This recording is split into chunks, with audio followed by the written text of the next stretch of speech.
Nestle CEO Laurent Freixe, the Swiss food giant, has not shared any further details about the investigation and has not disclosed any information related to Freixe's compensation for his brief tenure at the top post.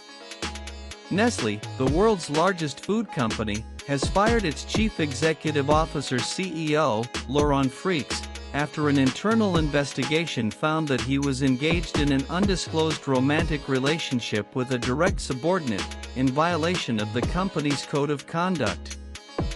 Freixe, who had been CEO for a year, was about to retire in a year.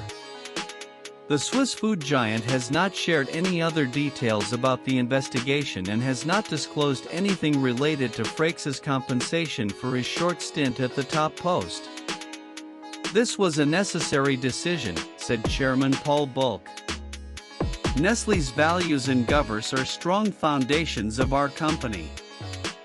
Freixe joined Nestle in 1986. Freixe had been with Nestle since 1986, holding roles around the world.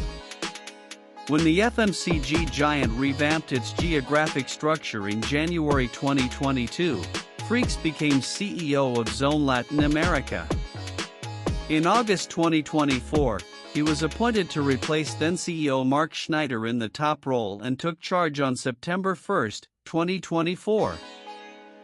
Philippe Navratil to be Nestle's new CEO. Freixe, who had been CEO for a year, will be replaced by Philippe Navratil, a longtime Nestle executive. Navratil started his career with Nestle in 2001 as an internal auditor and served in a variety of roles in Central America.